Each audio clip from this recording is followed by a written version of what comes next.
जय हिंद, वंदे मातरम। स्वागत है आप सभी का आपके अपने channel BSc M with Shivam में। और मैं शिवम दुबे आपका बहुत बहुत स्वागत करता हूं। दोस्तों, जनरल साइंस की एक क्लास रहेगी, यानी कि सामान्य विज्ञान में अगर आप बीए फर्स्ट ईयर या फिर BCom first year first semester के स्टूडेंट हैं, तो ये जो आज की क्लास है इसमें हम संभावित लघु उत्तरीय प्रश्न और दीर्घ उत्तरीय प्रश्नों को डिस्कस करेंगे आपके साथ, है ना। आप सभी के बहुत ज़्यादा कमेंट आ गए थे कि सर लघु उत्तरीय प्रश्न और जो इम्पोर्टेंट दीर्घ उत्तरीय प्रश्न है उनको बना दीजिए। तो बिल्कुल आज हम सब कुछ समझेंगे। और अगर आप इन क्वेश्चंस को अगर पढ़ के आप अगर एग्ज़ाम में बैठते हैं तो आप यकीन मानिए आपका काम हो जाएगा। ठीक है, 75 मार्क्स का जो है टोटल आपका एग्ज़ाम होना है।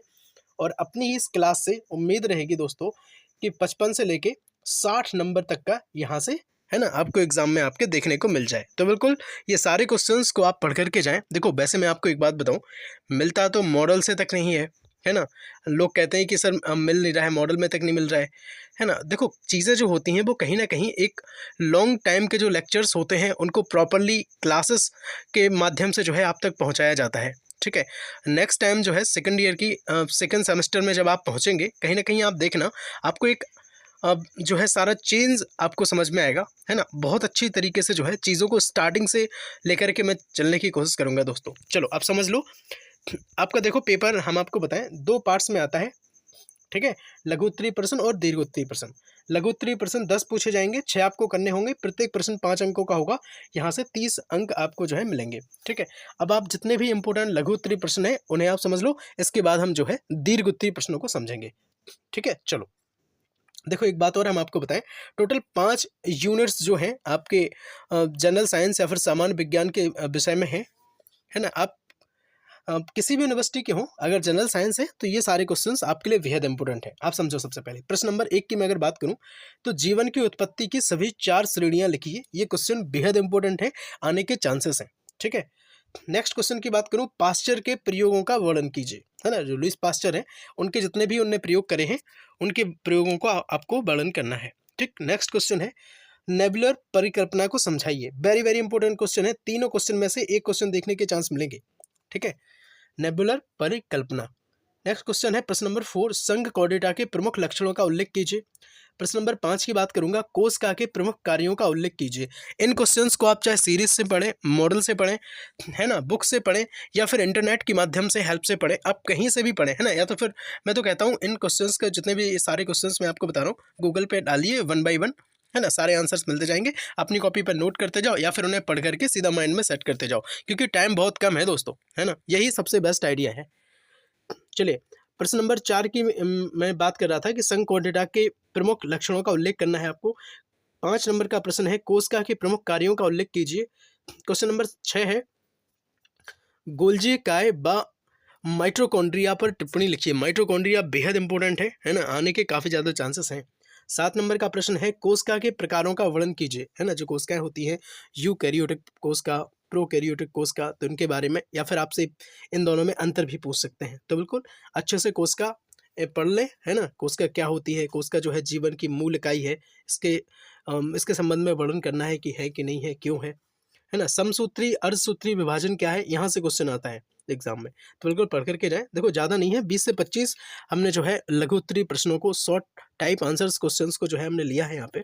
आप अगर इतने क्वेश्चंस को पढ़ के जाते हैं तो आपका काम हो जाएगा। ठीक है, गुणसूत्र क्या है, क्रोमोसोम क्या है, आपको बताना है ना। नेक्स्ट क्वेश्चन की अगर हम बात करें, क्वेश्चन नंबर 11 रहेगा धातु व अधातु में अंतर। वेरी वेरी इंपॉर्टेंट क्वेश्चन है, आने के काफ़ी ज़्यादा चांसेस हैं दोस्तों। ठीक है, यौगिक व मिश्रण में अंतर, आदर्श विलयन किसे कहते हैं, है ना। नेक्स्ट क्वेश्चन रहेगा एक मोल क्या है। बहुत शानदार, है ना। आपने 14 क्वेश्चंस जो है कंप्लीट कर ली हैं, समझ लिए हैं। और इन सब क्वेश्चंस को अपनी कॉपी में लिख लो, है ना, और इनको 1 बाई 1 सर्च करते हुए चले जाओ और बढ़िया आराम से पढ़ते हुए चले जाओ। ठीक है, आपका काम हो जाएगा। प्रश्न नंबर 15 की बात करूंगा, अंतराणुक बल से आपका क्या आशय है ना। इसमें आते हैं और जो बल होते हैं, जैसे असंजक बल, असंजक बल, है ना, एक ही अणुओं के बीच लगने वाले या फिर भिन्न भिन्न अणुओं के बीच लगने वाले। तो बिल्कुल ये सारी चीज़ें आप पढ़ करके जाएं। आणविकता सिद्धांत के आधार पर ठोस, द्रव व गैस की व्याख्या करना है। 17 नंबर का क्वेश्चन है, आपकी स्क्रीन पर रहेगा अम्ल, क्षार व लवण को परिभाषित कीजिए। नेक्स्ट क्वेश्चन है 18 नंबर का क्वेश्चन है मोलरता की परिभाषा लिखिए। 19 नंबर का क्वेश्चन रेडियो धर्मिता की परिभाषा दीजिए। हालांकि ये क्वेश्चन जो है ये दोनों क्वेश्चन 18 और 19 नंबर के जो क्वेश्चन हैं पिछली बार एग्जाम में ये आए थे, ठीक है। हो सकता है कि दोबारा से रिपीट हो जाए, ये क्वेश्चन तो मुझे लग रहा है कि रिपीट हो भी सकता है ना, तो पढ़ करके जाएँ।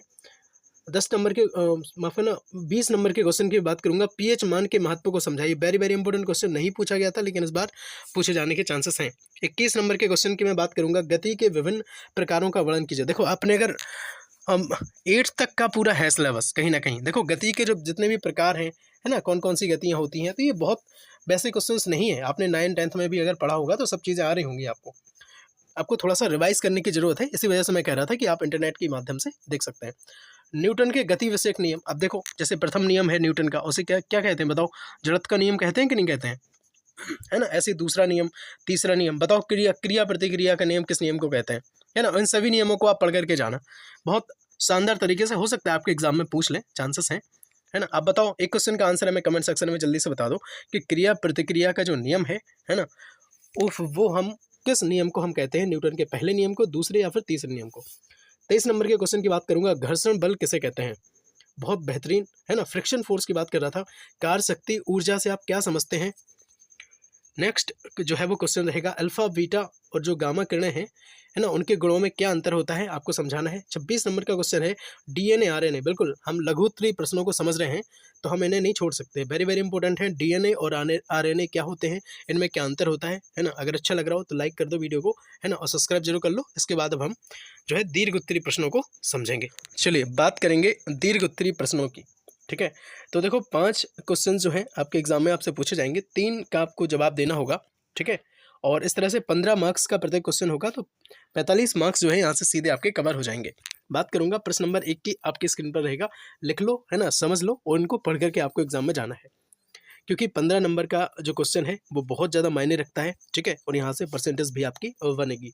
प्रश्न नंबर 1 है, बहुरूपता की परिभाषा लिखिए। वेरी वेरी इंपॉर्टेंट क्वेश्चन है। वर्ग हाइड्रोजोआ के जो जंतु हैं उनमें पाई जाने वाली जो बहुरूपता है उसका आपको जो है वर्णन करना है। प्रश्न नंबर 2 की बात करें तो पृथ्वी पर जीवन की उत्पत्ति से संबंधित जो विचारों को आपको संक्षेप में वर्णन करना है, तो ये सारी चीज़ें भी वेरी मोस्ट रहेंगी। नेक्स्ट क्वेश्चन जो है आपकी स्क्रीन पर रहेगा, प्लाज्मा झिल्ली की संरचना एवं कार्यों का विस्तार से वर्णन करना है। 4 नंबर का क्वेश्चन है, कोश का विभाजन कितने प्रकार का होता है, ठीक है। कोश का विभाजन जो है वो कितने प्रकार का होता है, वर्दी कोशिकाओं में होने वाले विभाजन को समझाइए। प्रश्न नंबर 5 की बात करूंगा, कोश का भित्ति की बाह्य संरचना की व्याख्या कीजिए। कोश का भित्ति की जो बाह्य संरचना है ना, उसको आपको जो है उसकी व्याख्या करनी है। बात करेंगे नेक्स्ट क्वेश्चन की, क्वेश्चन नंबर 6 जो है आपकी स्क्रीन पर रहेगा, आणविक सिद्धांत की मुख्य परिकल्पनाएं लिखिए, ठीक है। 7 नंबर की बात करूंगा, आवोगाद्रो जो नियम है ना, आयतन मात्रा संबंधी, है ना, विस्तार से आपको उसका वर्णन करना है, क्योंकि ये क्वेश्चंस जो है 15 मार्क्स में आपसे पूछे जाएंगे, बिल्कुल, है ना। लाइक कर दो अगर अभी तक लाइक नहीं किया है तो, है ना। चलो बात करेंगे 8 नंबर के क्वेश्चन की, आदर्श गैस समीकरण की व्याख्या कीजिए, है ना। जो आदर्श गैस समीकरण होता है उसकी व्याख्या करनी है, पीवी बराबर एनआरटी वगैरह, है ना। चलो 9 नंबर के क्वेश्चन की बात करूंगा, साबुन क्या है, साबुन के प्रकार जितने भी होते हैं उन सबको विस्तार से समझाना है। 10 नंबर के क्वेश्चन की बात करूंगा, गति से आपका क्या आशय है ना, कितने प्रकार की होती है, गति के नियमों को स्पष्ट कीजिए।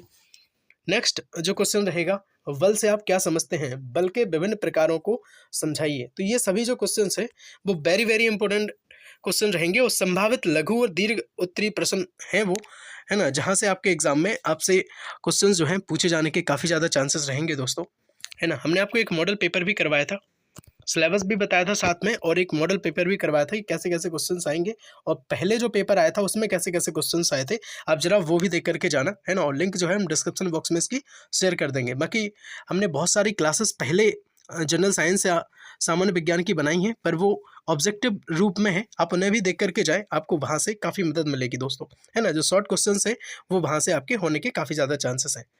अगर आपका जो विक्रय कला सेल्समैनशिप का अगर एग्ज़ाम है आपका, है ना, तो बहुत बेहतरीन तरीके से मात्र एक क्लास में संपूर्ण जो सेल्समैनशिप विक्रय कला को हमने कंप्लीट किया था, तो बिल्कुल देख लें, है ना। फूड न्यूट्रिशन की मैं बात करूंगा अगर, तो बहुत सारी क्लासेस अपने चैनल पर भोजन पोषण एवं स्वच्छता, फूड न्यूट्रिशन एंड हाइजीन की अवेलेबल हैं, उपलब्ध हैं, तो बिल्कुल देख लें, है ना। और all the best, good luck आपके एग्ज़ाम्स के लिए। मिलते हैं अगली वीडियो में, तब तक के लिए जय हिंद, वंदे मातरम, भारत माता की जय। कमेंट करके बताओ आप नेक्स्ट क्लास जो है किस सब्जेक्ट की चाहते हैं, है ना। चलो, जय हिंद, वंदे मातरम।